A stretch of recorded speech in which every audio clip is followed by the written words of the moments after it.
Welcome, Creepsters. Buckle up and get ready for a spine-chilling ride as we delve into the eerie tale of a truck driver who discovered the dark secrets lurking on country roads.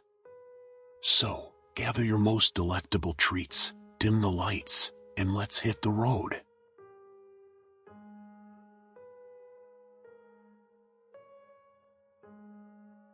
I lay on a table next to a roaring fire.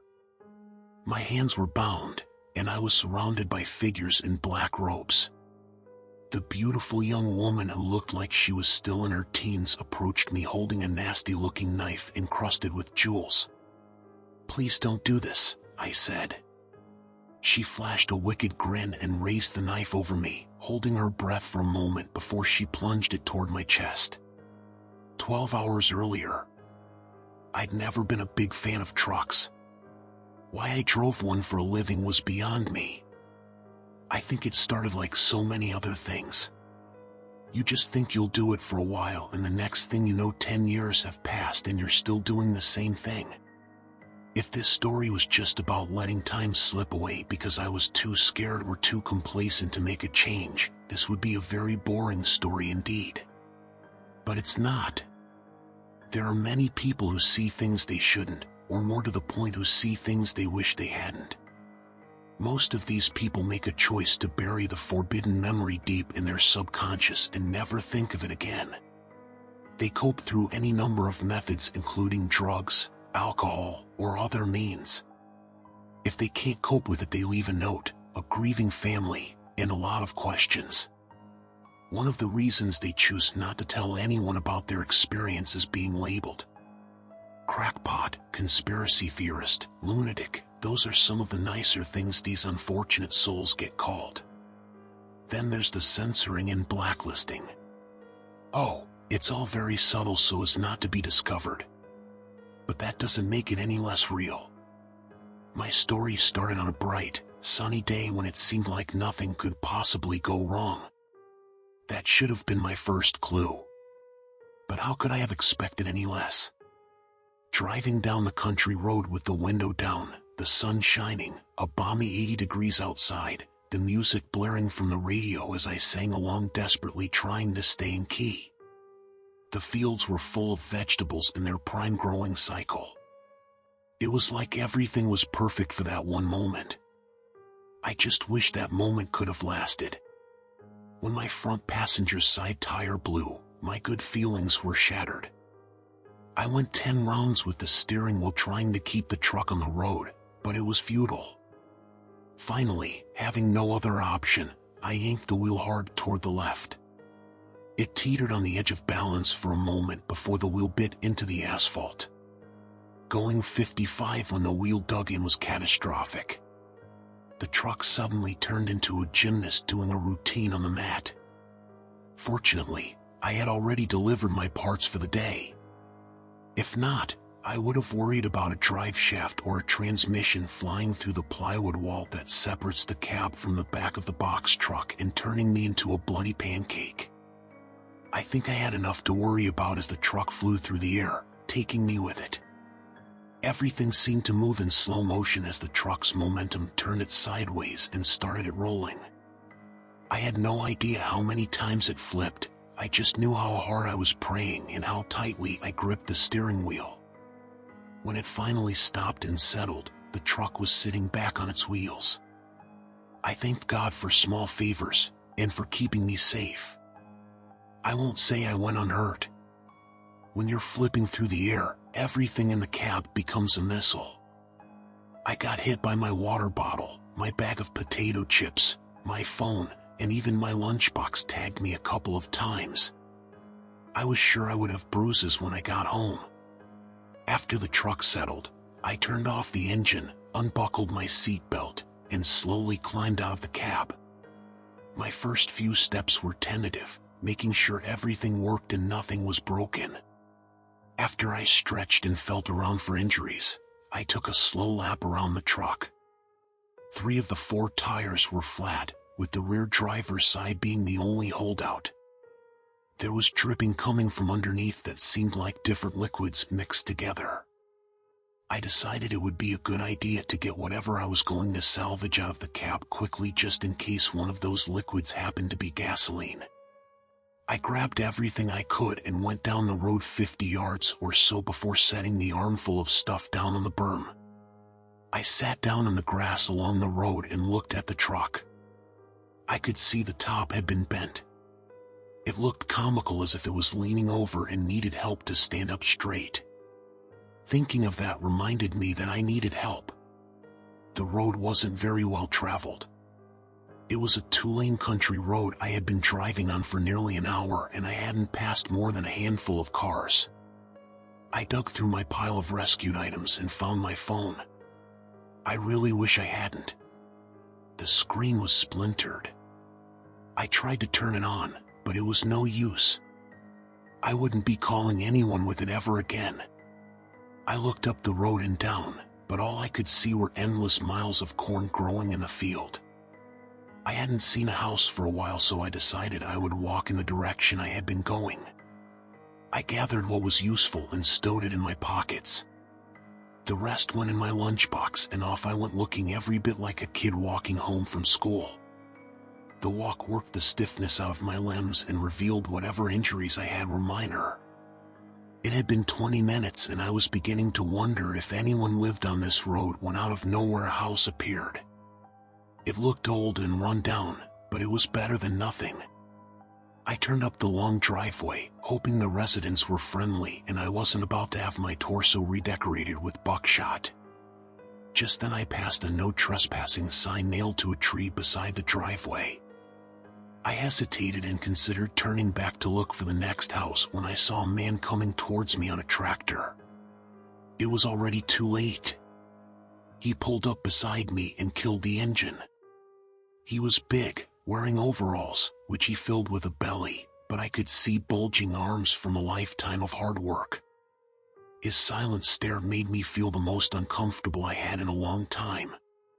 "Afternoon," I said, waiting for some response. He continued staring as if I were some alien being that had wandered onto his property. "I had a little accident back the road a couple of miles, and I was wondering if I could use your phone to call a tow truck." He leaned over and spit off the side of the tractor. "That's so?" he said. "Yeah, unfortunately," I said. "A tire blew out on me, and I lost control." "Huh," he said. He eyed me up and down, making me feel more than a little uncomfortable, then started the tractor and turned it back toward the house without a word. Since I was still alive and hadn't heard any banjos playing, I decided this was his idea of a yes. I followed along behind the tractor as we headed toward the house. Not once did he look back to see if I was following. When he got to the front of the house, he yelled inside, "Darlene."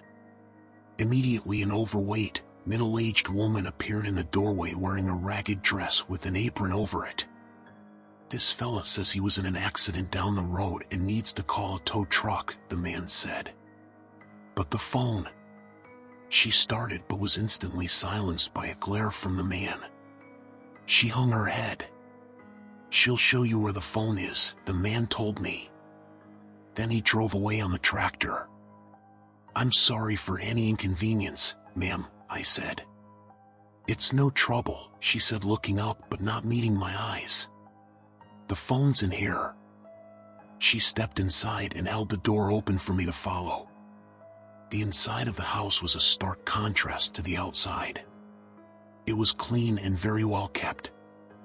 I was surprised to see the portraits hanging on the wall had no dust on them at all.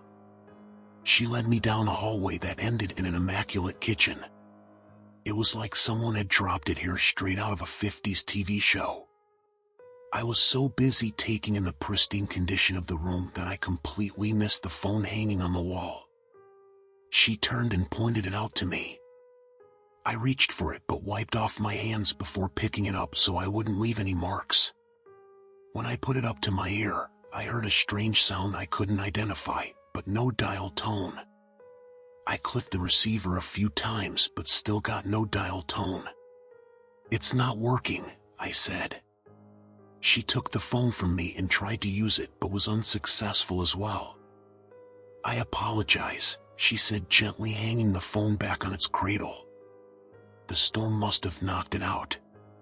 What storm? I said. She hesitated. We had a storm last night and lost power, she said, avoiding my eyes. It must have taken out the phones as well. Didn't you know about this before? We don't use the phone much, she said. If you hadn't come, I might not have known it until tomorrow or the next day. Wow, I said. I can't imagine going days without using my phone. I mean, we don't really have that many people to call, she said, twisting her apron into a knot. Maybe I should try another house, I said. Their phone might be working. I doubt it, she said. But you're welcome to try. Our nearest neighbor is 3 miles down the road. The thought of walking another 3 miles held no appeal to me, but if their phone was working and I could get a ride out of there, it would be worth it. There was something odd going on here and I didn't want to be part of it. In the back of my mind, the banjo players were tuning up. That's fine, I said. Would you mind if I use your bathroom before I go? Oh no, not at all, she said, brightening. It's the second door on your left.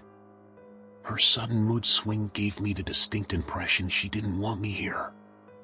I had no desire to be any place I'm not wanted, so no problem with me.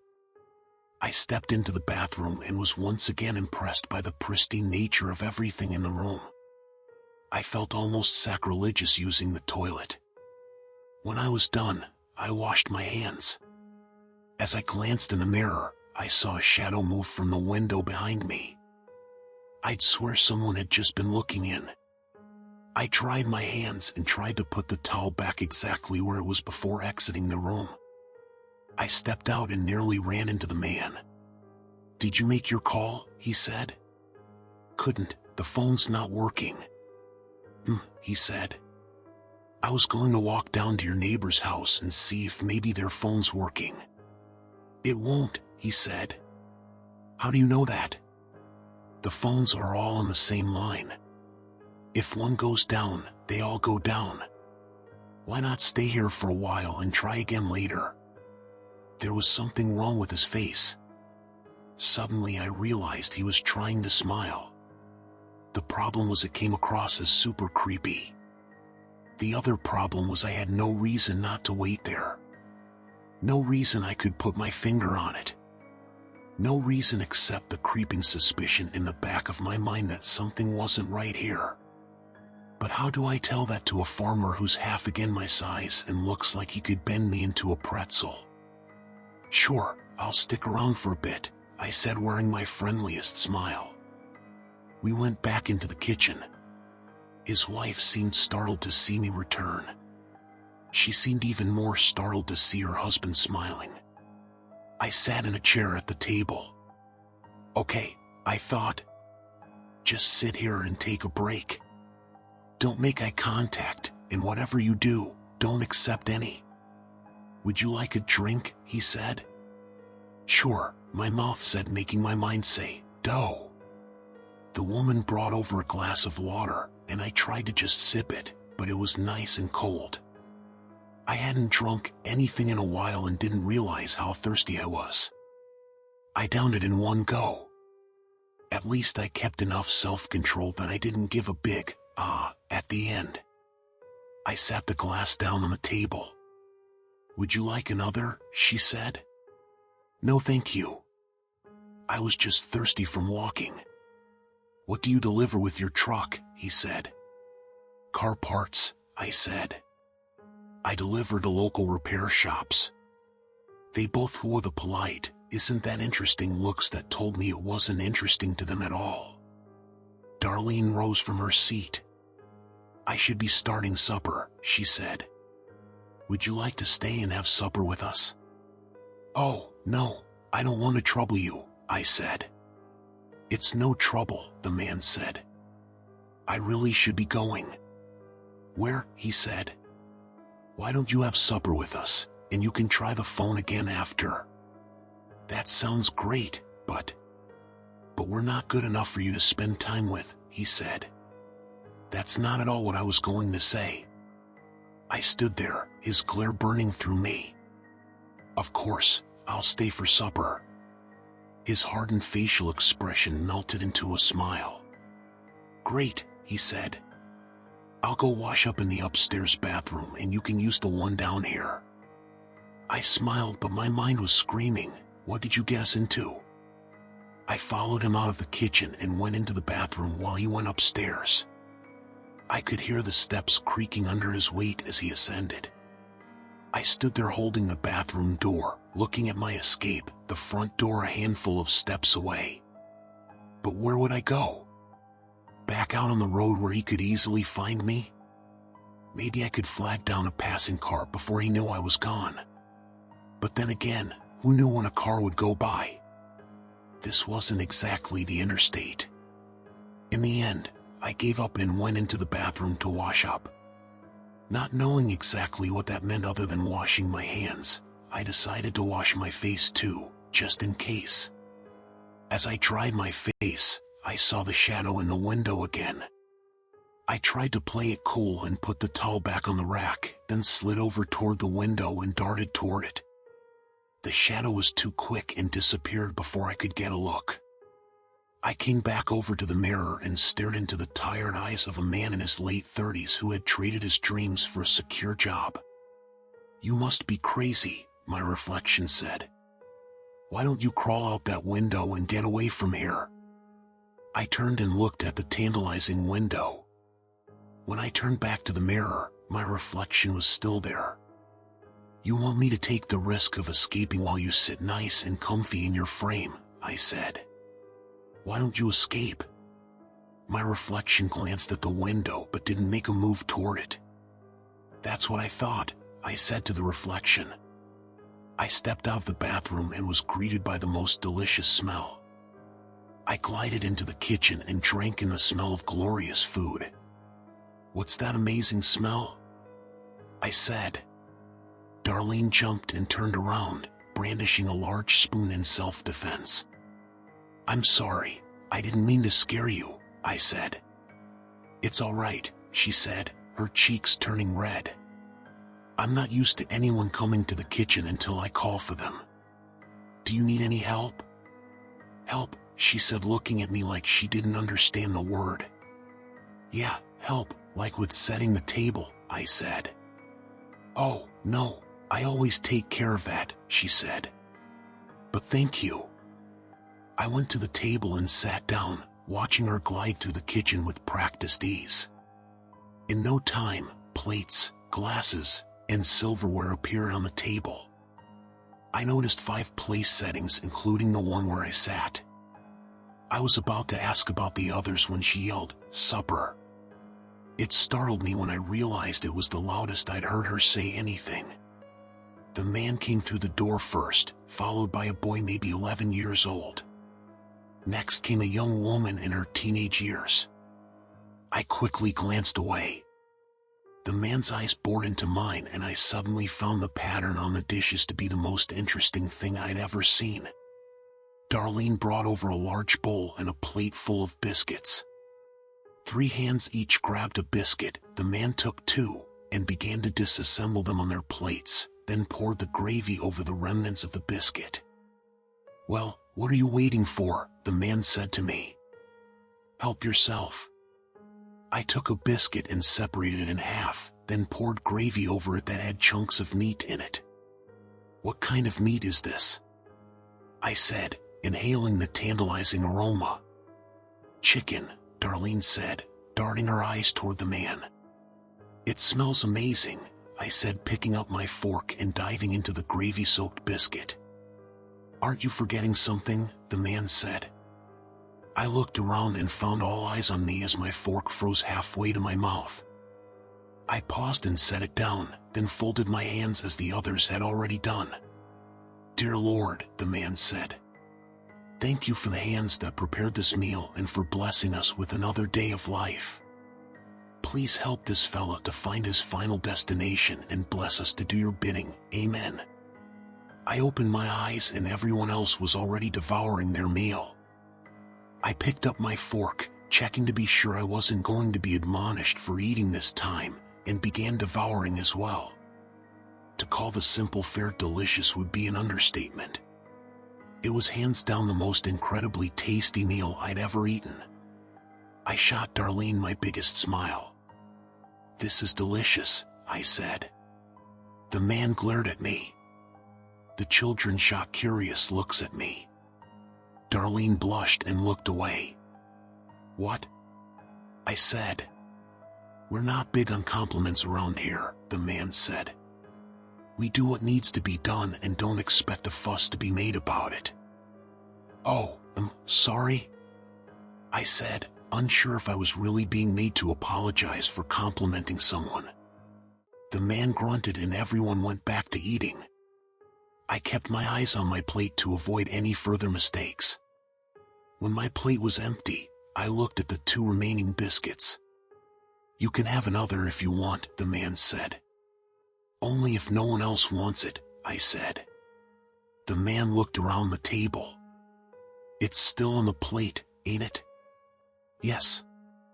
"Then nobody else wants it."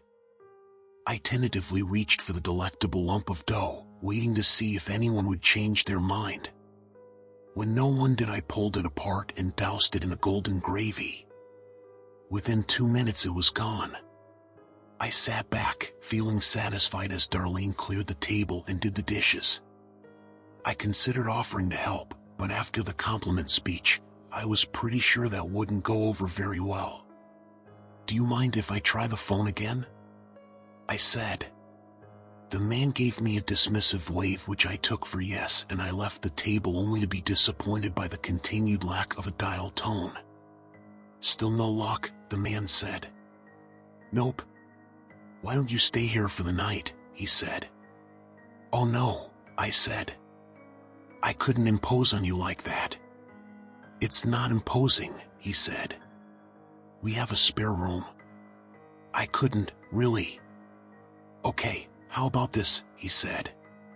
"You stay the night.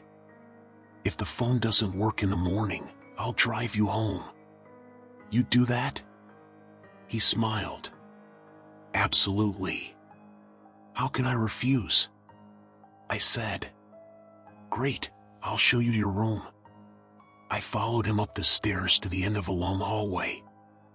There were 3 doors on the left-hand side and 2 doors on the right. We went to the last door on the left and into a beautiful bedroom. "Wow, this is amazing," I said. He looked around. "It's just a room," he said. "If you need to use the bathroom, it's across the hall." "Thank you very much," I said, holding out my hand. He grabbed it and shook it with a wide smile. "My pleasure." I waited until he left to collapse to the floor in agony at my hand that had been crushed by his handshake. The funny thing was, I didn't think he was trying to hurt me. It was just his natural strength.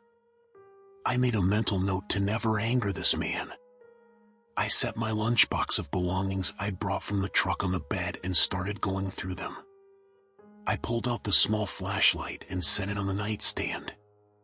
Next was the keychain-sized can of pepper spray. I looked at it for a moment, then stuck it in my pants pocket. I stuck the multi-tool in my pocket as well, then set the rest, mainly consisting of snacks, in the drawer. I wandered over to the window and looked out. It must have faced the back of the house because all I could see was a barn and a lot of fields. The boy and the man were out there busying themselves with chopping firewood and throwing it on a pile. I didn't think too much of it since it was July and winter would be here soon enough. The sun was almost down, and with it my last thoughts of going back to the truck or trying to walk to another house. I'd heard stories about things that roamed the countryside in the dark. I'd seen my share of them and knew they were nothing to be trifled with. This place was nice and the people were friendly, in their own quirky way. I decided to go to the bathroom and get ready for bed. I opened my door and almost ran into the girl as she was reaching for the bathroom door. "Sorry," I said. "Would you like to go first?" she said, looking down. "No, you go ahead." She looked at me for a moment and grinned. I backed into my room and closed the door. I searched the room looking for anything to entertain me. There was no TV, no radio, nothing to distract me. In desperation, I opened a drawer and a Bible stared back at me. I shrugged. Maybe the good book will help me keep my mind off bad things. I flipped it open, stopped on a random page, and read James 1 verses 14 and 15. 14 But each person is tempted when they are dragged away by their evil desire and enticed. 15 Then, after desire has conceived, it gives birth to sin, and sin, when it is full grown, gives birth to death. Great, I thought, slamming the book closed and tossing it back in the drawer. Just then there was a light tapping at the door. I went to it and opened it only to find the girl standing there just inches from me. I'm done if you'd like to use the bathroom now, she said. Thank you, I said. I darted across the hall and shut the door. 5 minutes later I opened the door to go back to my room but found the way blocked by the man. He stared down at me. Enjoying yourself, he said. I'm sorry, I said, starting to sweat. Is the room okay? Are you enjoying yourself? Oh, yes, very much, thank you. He smiled and nodded, then stepped into the bathroom and closed the door. I glanced down the hallway and there stood Darlene. She saw me and stopped, then went into her bedroom. I turned and went into my room, closed the door, and tried to shake off this eerie feeling that no one wanted me here, but they were all pretending they did. I lay down in the comfortable bed, leaving my clothes on. I'm not sure why, I just didn't feel right taking them off. It didn't take long for me to drift off to sleep, hoping the morning would come soon and I would be out of there. I don't know what woke me, but the room was dark when I opened my eyes. There was moonlight beaming in from the windows, bathing the room in a pale glow. I sat up and looked outside to see a roaring fire in the backyard. I tried to get up and look, but someone was standing in my way. It was Darlene. She was standing beside the bed, staring at me. Is everything okay? I said hesitantly. She didn't answer, just stared at me blankly as if she were sleepwalking. I went to the other side of the bed, but someone was there too. It was the girl. She also was staring at me with a blank look. I tried to slide to the end of the bed, but the man and the boy were standing there staring as well. They were all dressed in black robes. I backed up until my back was against the headboard. What is this? I said, my eyes darting back and forth from one person to the next. No one answered. It was eerily silent. I was hard-pressed to hear if they were even breathing. My heart was beating so loud. I had a sudden flashback to a zombie movie where the same thing happened right before they ate the person. My mind was reeling. I was in full panic mode. I had no idea what they wanted, but I was sure it wasn't good. I thought about making a break for it, but they had me surrounded. I started thinking in terms of the weakest link. The girl was standing beside the bed. Surely, I could push past her before one of the others could get a hold of me. It would have been a good plan if the door was on the wall beside the bed, but it wasn't.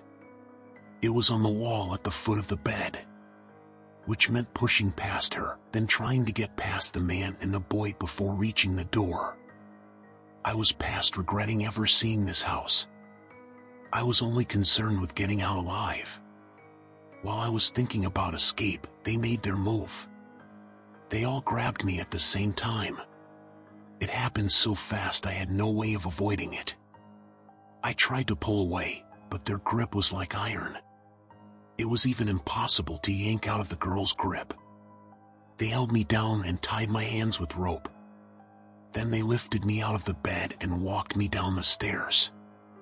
We walked through the kitchen and out the back door where the blazing fire waited, surrounded by a dozen people dressed in similar black robes. We stepped inside the circle of people and stopped just before the fire. It was burning so hot I began to sweat. The man stood behind me and held me in an iron grip. Darlene stepped up to the fire, then turned and addressed the group. "Once again our Lord had provided a sacrifice," she said, making me go into sheer convulsions of panic. The man gripped me tighter, nearly making me scream with pain. He picked me up and laid me on a picnic table. All I could think of was a barbecue, and I was the prize pig. Darlene began murmuring in some language I didn't know. It was repeated by the rest of the group. Even the young boy was murmuring and looking at me with malice in his eyes. The sounds reached a fever pitch as they raised their hands and looked to the sky. I tried to take advantage of the moment and roll off the table, but the man's grip on my shoulders was like a vice. They reached a crescendo and the sound died down as they lowered their hands and locked all eyes on me. I knew my time had come. Darlene turned toward me and pulled out a wicked-looking dagger that was covered in gemstones. She took a step toward me, then turned and handed it to her daughter. She took it in two hands with reverence, then held it by the hilt and started toward me. The once angelic face had taken on a menacing grin. She approached the table, receiving approving looks from all those around as they closed the circle in tight. "Please don't do this," I said. She flashed a wicked grin and raised the knife over me, holding her breath for a moment before she plunged it toward my chest. I was out of options. I did the one thing I swore I'd never do again. My hands darted up with inhuman speed and caught hers, holding the knife at bay. She struggled, putting all her weight into the downward thrust, but my hands had already grown larger and hairier. Her eyes grew wide as she drank in my transformation, watching as my arms, legs, and chest grew insanely strong muscles and became covered in fur. Her shock was magnified when I flexed my arms and shattered her wrists, bending them backward and plunging the knife into her chest. Her mouth fell open to scream and I filled it with my claws, ripping straight through the back of her head. I grabbed her throat and ripped it out. She fell, blood pouring from her neck, her eyes frozen in a state of shock. The man tried to wrestle me back down, but I towered over him, grabbing him by the torso and throwing him down on the table, shattering it in his back. I grabbed his arms and legs and twisted them together, hearing the bones snap as I made him into a human pretzel. Darlene was next. She, like the others, had realized that their little ceremony had gone wrong. I leaped in front of her, grabbed her arms, and ripped them out of their sockets. I then stabbed her in the heart with sharp broken bones. Next, I grabbed the boy, opened my mouth, shoved his head inside, and crushed it with the snap of my jaws. I used my animal instincts to track down each of the escaping cultists and eviscerated them one by one. When the last one was dead, I slowly walked back to the house. My adrenaline bled off as the danger level dropped. I slowly transformed back into my human form and stood by the fire, looking from body to body as puddles of blood formed around them. As I walked past the man, he yelled, "You've taken everything from me." I stopped and slowly turned, looking at his broken limbs twisted at unnatural angles. I stepped over and stood beside him. "You were perfectly willing to take everything from me," I said. "How many others have there been just like me? How many innocent souls cry out from the unmarked graves you buried them in somewhere in the wilderness after you inflicted unthinkable torture on them? You say I've taken everything from you, and yet you still draw breath. What happens when one predator meets another?" He tried to look away, but couldn't move his head. "One of two things," I continued. "Either they stare each other down and go their separate ways, or they fight to the death. You had a chance to let me go my way. You thought I was weak, and in the end, I showed you your folly." I stepped over and ripped the sacrificial knife from the dead girl's chest, stepped back over to him, placed it to his throat, and slashed across, watching the spray of blood drain what was left of his useless life. "Now I've taken everything from you," I said, dropping the knife as the light faded from his eyes. I went to the fire and picked up a piece of burning wood, then threw it through the kitchen window. I walked down the driveway and onto the road. The moonlight lit my way as the sound of crackling wood grew less the further I walked down the road toward the place I called home. You may wonder why I wrote this. You might say I was telling on myself, and the police might have a few questions for me. That's the benefit of people who don't want to believe those who say they've seen extraordinary things. The truth remains shrouded behind the mask of doubt and unbelievability. The real reason I wrote this is as a warning. Never take strangers for granted. You never know who or what they are.